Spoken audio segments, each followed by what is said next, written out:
Assalamualaikum warahmatullahi wabarakatuh. Kembali di channel Safaris Imunologi.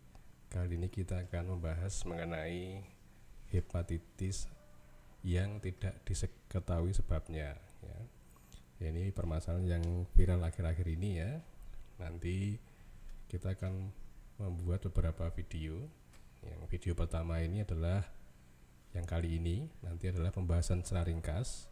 Dari pembahasan menyeluruh tetapi ringkas. Kemudian video yang kedua nanti membahas mengenai khusus investigasi penyebabnya, apa penyebab dari hepatitis yang tidak diketahui sebabnya ini.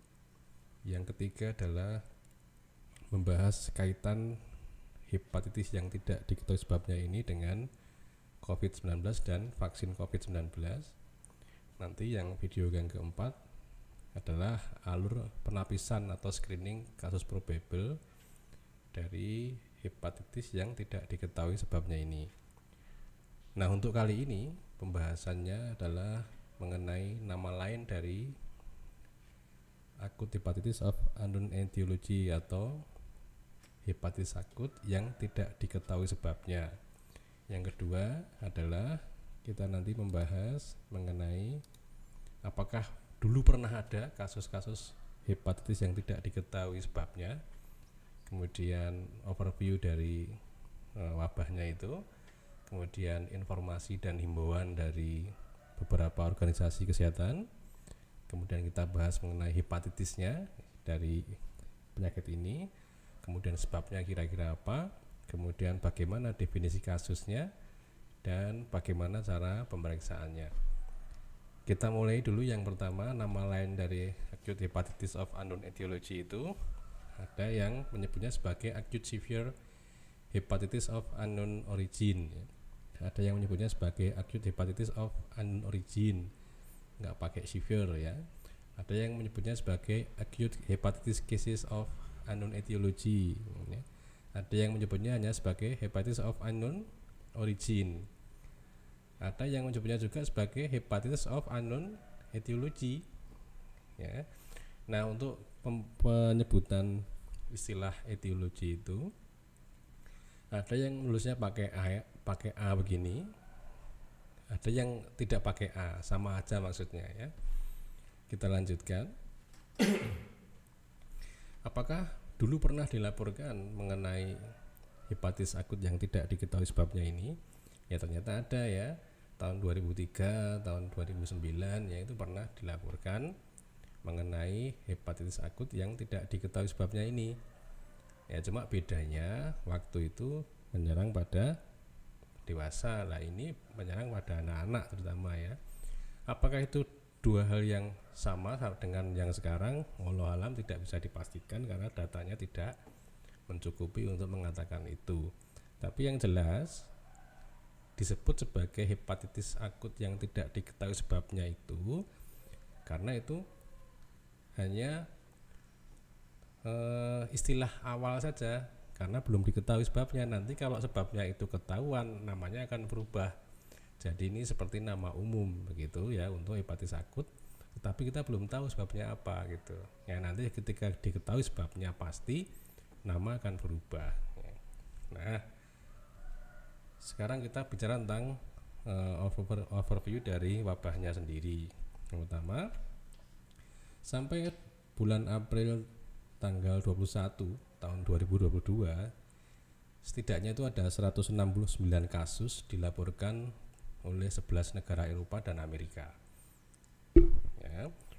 Kemudian kasus yang dilaporkan itu pertama ada di United Kingdom ya, ada 114 kasus ya. Memang di sana banyak ditemukan pertama kali ya, dan banyak terjadi di sana ya, anak-anak di bawah 5 tahun ya.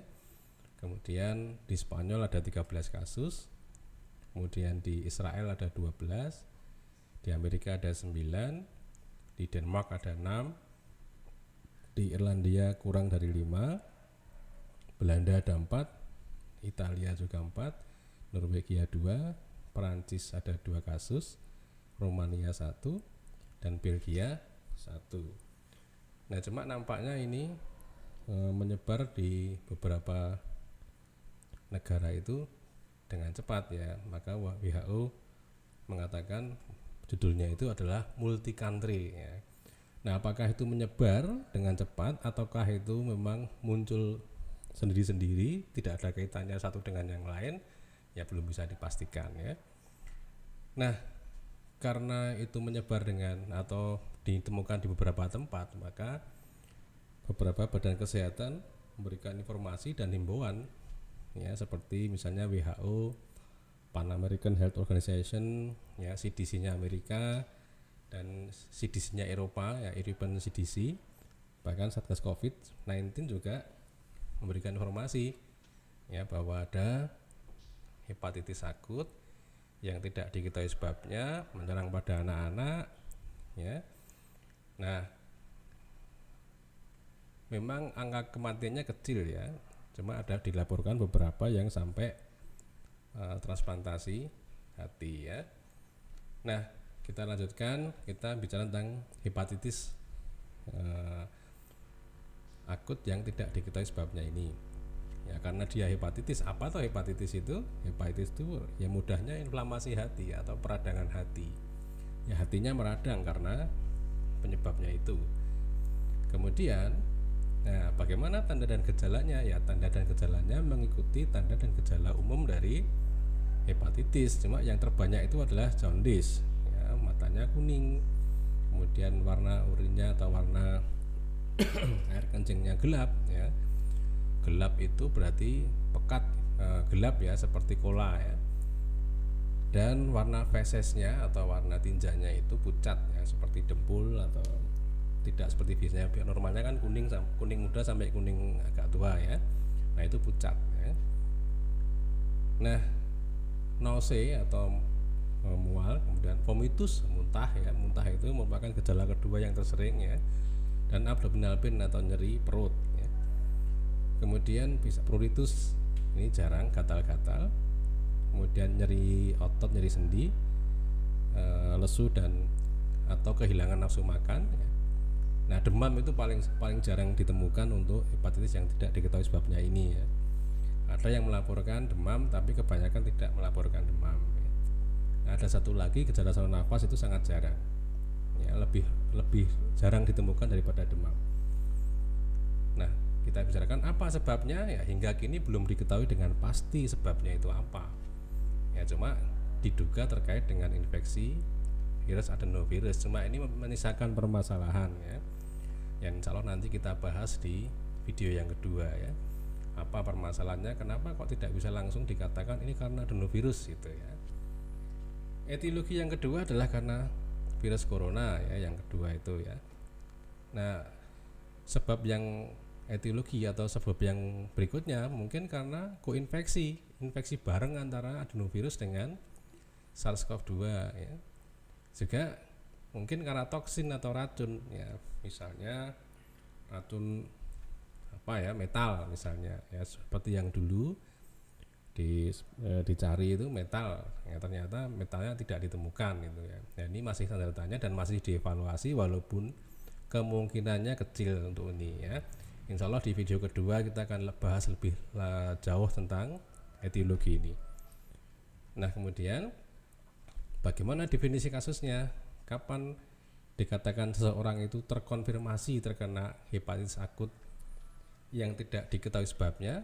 Ya, untuk yang terkonfirmasi ini sampai saat ini belum ada kriterianya karena sebabnya pun belum bisa dipastikan ya. Kalau untuk kasus probable itu, jika ada anak usia kurang dari 16 tahun dia terkena hepatitis akut tetapi tidak bisa dikategorikan sebagai hepatitis A, B, C, D atau E, kemudian serum transaminase baik itu SGOT atau SGPT lebih dari 500 ya, dan dilaporkan sejak batasan waktunya itu sejak 1 Oktober 2021. Nah, kalau ada ini maka dia disebut sebagai kasus yang probable.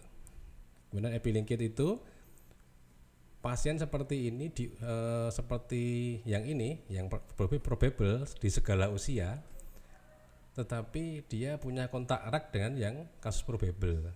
Jadi orang yang mengalami hepatitis akut bukan hepatitis A, B, C, D atau E di segala usia, ya, tidak hanya yang kurang dari 16 tahun, tetapi pernah kontak erat dengan kasus probable, ya. Batasan waktunya sama sejak 1 Oktober 2021. Nah, ini disebut dengan EB linked. Nah, kalau hasil pemeriksaan serologi hepatitis A sampai E belum ada atau belum jadi, maka disebut sebagai pending classification. Jadi klasifikasinya di pending dulu. Ya, ini definisi kasus. Ya, insya Allah ini akan kita bahas lagi di video yang terakhir nanti, ya. Kita lanjutkan. Bagaimana pemeriksaannya? Ya, untuk saat ini yang dianjurkan adalah pemeriksaan PCR terhadap sampel yang didapatkan dari saluran nafas, dari tinja atau feses, dari rectal swab, jadi swab yang dilakukan di dubur, di rektum, ya, atau dari darah. Nah, untuk darah ini memang tes PCR menggunakan whole blood itu lebih sensitif daripada menggunakan plasma. Jadi anjurannya kalau dengan plasma negatif bisa dilakukan dengan whole blood, ya. Nah, sementara itu dulu, ini referensi yang saya ambil untuk pendahuluan ini, ya. Terima kasih. Assalamualaikum warahmatullahi wabarakatuh.